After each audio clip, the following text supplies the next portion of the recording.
Mr. Girish Ramachandran from IRGA Berhad. He will be presenting a paper titled Carbon Negative Plantations, the Analysis and Numbers. Please welcome Mr. Girish. The floor is yours. Thank you, Dr. Ramesh, and thank you, ISB, for allowing me to present this paper. Foremost, Selamat Tengah Hari. I'm very happy to be here. It's been a wonderful 1.5 days, and I think we've had a lot of conversations. We've also had a lot of ChatGPT slides. If you noticed, everybody's performance in preparing PowerPoint slides have gone from 2 to 10. And I think that's good. You guys are going to use technology more. So today I want to talk about not the problems. We have heard a lot of issues. We have heard challenges. But when you come for a forum like this, I think we should be talking more about solutions. One of the things I've realized, both my grandfathers were planters, my dad, my uncles, is we need a goalpost that is set and a target. And to me, it is 2040. I call it carbon negative. And today I'm here to preach to all of y'all. I'm a preacher today. So y'all, at the end of this session, hopefully can agree with me to follow my journey with you on carbon negative. Now, why is this important? My 21-year-old daughter till today doesn't think positively on palm oil. This was a survey done 3 years ago, and essentially 45% of the millennials avoided products with unsustainable palm oil. Now, ladies and gentlemen, this is your problem. This is your problem. And if you look at the statistics, 17% avoiding completely. And we need to address this. Yeah, I take palm oil in my house, I cook with it. I take my only supplement that I take is made from SD Guthrie, and it's a palm supplement. So we have a few problems. Malaysia's yields are dropping, margins are eroding, enterprise values are not reflective of what they should be, and we have a lot of other issues. Aging palm, you all know this slide. It's atrocious. We're not replanting fast enough, and we're going to hit a problem. When we look at the EV over planted hectares, I think a lot of you want this data. And we see a tremendous gap between the very good plantations and the not very good. So one of the aims here is to work together to bridge these numbers. And when we compare Malaysia and Indonesia, we can see from this slide here, Malaysia generally does a higher average FFP yield per hectare. And when we look at the difference between these orange dots here, it's crazy. It's crazy. There's no other industry in the world that has such a great variation between yield per hectare. When we look at profit margins, we see the same thing. This is in US dollars, tons per hectare, latest data available in public domain. You just go to annual reports and you can pull out this data. United Plantations, 4,446 US dollars per hectare. And when we look at the last guy down there, that's 276. Average profit per hectare is 6,200 ringgit per hectare. Now, why is this number important? Because if you want to buy and sell a plantation, This is the most important number here. And when we look at Malaysia in a bit more deeper, a basket of companies that are listed, we look at 8,300 ringgit per hectare profit. So let me ask you a question. Would any of you sell your plantation for anything less than 100,000 ringgit per hectare? Anybody here? Good. Because it's worth much more. The average profit per hectare is 8,300 on a simple multiple of 11 or 12. You're hitting 100,000 ringgit per hectare. With Dr. Ramesh and some of our team, we can transform any plantation out there in about 3 years. Give us 3 years. So you're sitting on a gold mine, but look at the cost differential between Indonesia and Malaysia. We saw this slide earlier. There were some numbers. 300 US per hectare. I think that was what Jonathan presented. And when we look at the cost of some of the higher ones, you're talking about 700-800 US dollars per ton to produce CPO. Now that is dangerous. And when we look at enterprise value, which is the valuation of your plantation, Malaysia commands a premium. The premium is almost 80% above Indonesia. And I believe these numbers are going to be even worse because of what's happening in Indonesia. So what does this mean? 21,000 US per hectare. Times that by 4, you get a valuation of 90,000 ringgit per hectare. Publicly available information. So what's our problem? That's our problem. I have never seen a chart like this in my life before, and it is crazy. We were hitting yields of 2021 average as a country, and we're back down to 15. We've moved a little bit in the last 2-3 years, and we need to work together on this. And this is crucial.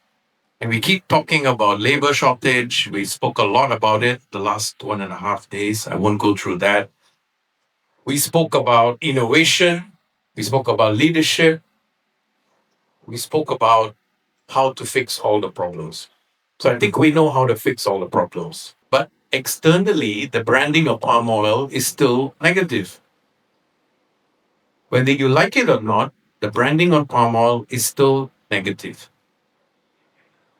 And it is getting a little bit more complicated because palm's getting very competitive and there's nothing like it out there, as we've heard. So we need to do a lot of branding that is very important out there, like what Dr. Gurcharan was talking about, that 4D narrative. And Jonathan, again, has his own 4D. So now we have 8Ds. We need to figure out a common 4D.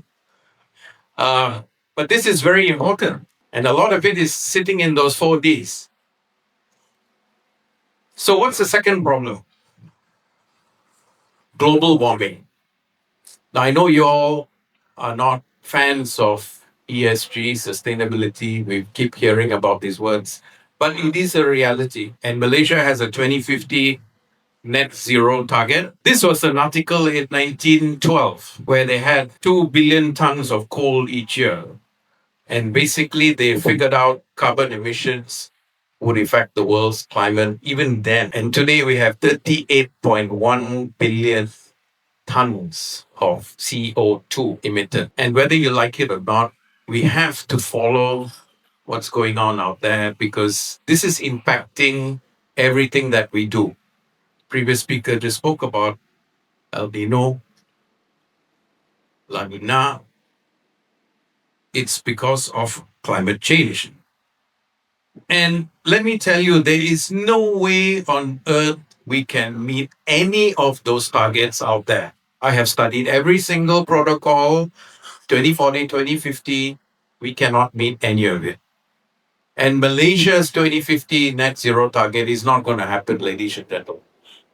So this is Malaysia's target by 2030, a 45% intensity. And essentially an aspiration of 2040, move to 2050, and there is nothing out there that can help except for palm oil.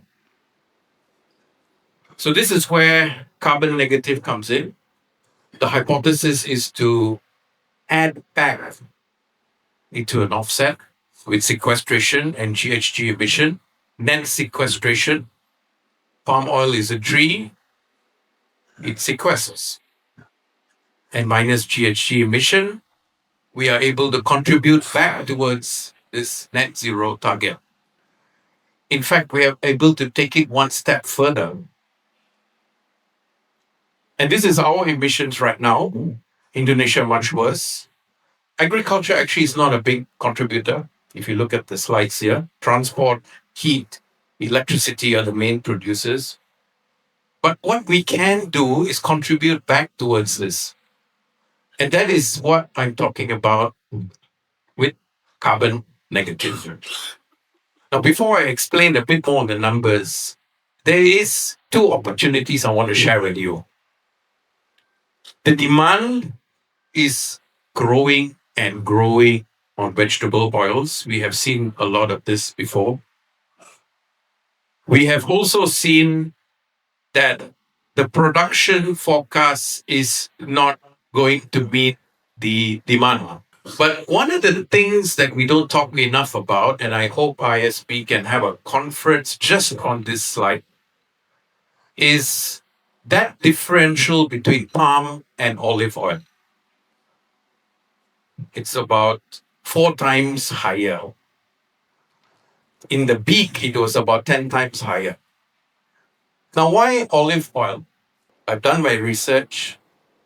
We've looked at all the papers, and I have interviewed more than 100 people on the health benefits.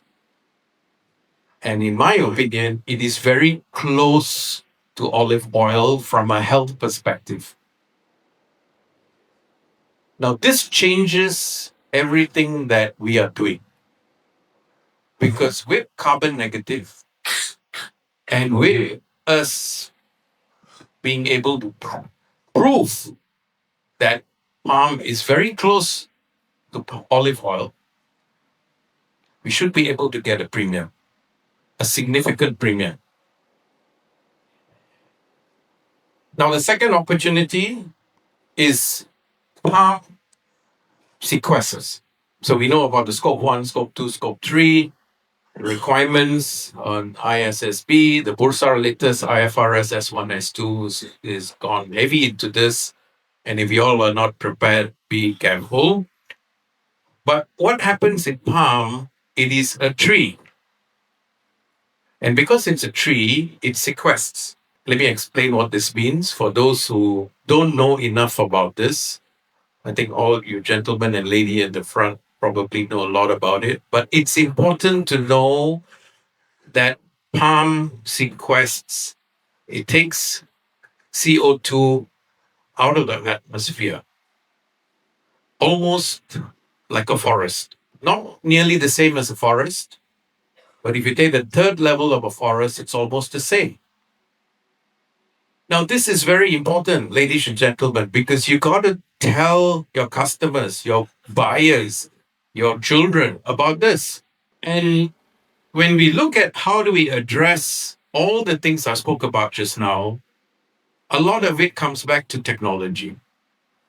The ability to have carbon negative challenges can be solved with all technology. All of this has been spoken enough about in the last 1.5 days. I won't go into too detail, but with technology, we are able to take palm oil carbon negative. And we have the numbers. We spent the last 15 months getting all the numbers. We even consulted with industry experts on a lot of these numbers. So carbon emission, carbon sequestration, net carbon, ideally carbon negative. And this is based on all the various segments from nursery. Without transformation, with transformation, how do we reduce the emissions? We have all the initiatives here. And we're going to work with ISP. We're going to try and force down all of this into your throats. That's my job. And by 2050, we're going to achieve this. So all the initiatives are here. I'm not going to go through them, but happy to walk through each and every one of it. On the nursery, we have land preparation, which we can reduce by about 5%, not much, but we can do some improvement. Plantation maintenance, we can drop emissions by 30%, harvesting 20%, field collection and transportation 20%, and the mill 20%. And each of these have initiatives of what to do. Most of it you heard earlier over the last 1.5 days. And of course, downstream, another 30%. Logistics, distribution, the refinery, right up to consumers. So what I'm trying to say today is let us go through this journey. It comes back to technology. It comes back to 4IR technology. It's not just digital. It involves hardware. It involves software. It involves biological science and transformation, things like soil, water, climate. And we have seen the 4IR becoming very impactful. And we want to move 4IR into plantations. And we have spent a lot of time in our own group in the last 5 years preparing for this. Things like, mobile app platforms that capture data at the tree. So you can have 3,000 data sets on a daily basis, analyzed, giving you exactly what you need to do tomorrow. And please don't take a picture of this. This is from our internal business plan. But essentially, I'd like to see something like this implemented. And this is a full ecosystem that we have studied and we want to share it. And when we look at all of this, it comes back to technology. It comes back to carbon negative. It comes back to being able to deliver. Final 2 slides. So what does this look like in 2040? Couple of drones, not too many drones, a lot of emails using technology, and that's my humanoid robot. We have studied it. We think that's the way forward. For every robot, you may have 2 human beings controlling it. That means I'm going to create more jobs because you're going to produce a lot more. So we have a full ecosystem within our own group. But what I want to do is bring together the whole industry and ecosystems. We have to work together. We have to bring the best brains together. People in technology, people in biological, people who know platforms, people who know automation, robotics, and work together. Ladies and gentlemen, our biggest challenge is we are all working in silos. And this is crucial because we can do it and we have expertise locally. Malaysia has expertise. And with all of that, we are able to get all our plantations carbon negative by 2040. And what does that mean? So we did a quick simulation. All of the slides before this, there is no AI. But I did one slide on AI because everyone was using AI. I thought I better do something on AI. And I simulated 10,000 ringgit CPO price, still below olive oil, on top of SD Qatari. We went through the numbers and they're doing a 2.5 billion profit on a market cap of 41 billion, PE ratio of 16. Just using 10,000 ringgit CPO, 6 tons per hectare, you're talking about a profit of about 18 billion with a market capitalization of 100 to 170 billion ringgit. One company. Now, this looks good. You know what this means? 10 months bonus, 20 months bonus, 30 months bonus. That's what this means. Now everybody is awake. So it's very important what we're going to do here. It's not about sustainability alone. It's about livelihoods, creating jobs, more income, eradicating rural poverty. And with this sort of numbers, you know who makes a lot of money? The government. The government makes a lot of money. And hopefully they can use that money to plow it back into schools or hospitals or better roads. So please join me in this journey. The palm oil industry with transformation. It can't be done without transformation. And take out as much ESG related emissions, you get carbon negative plantations. And if you didn't understand anything I said just now, just remember two things. Premium oil price, 10,000 ringgit per metric ton CPO is my number. We're already going to hit 5,000 very soon. It is a vegetable crop. It is a food crop. It is to do with food security. And if we can make it carbon negative, then my daughter will use the product. And most important, you all make a shitload of money. Trust me, the money in this is crazy. Jonathan is smiling.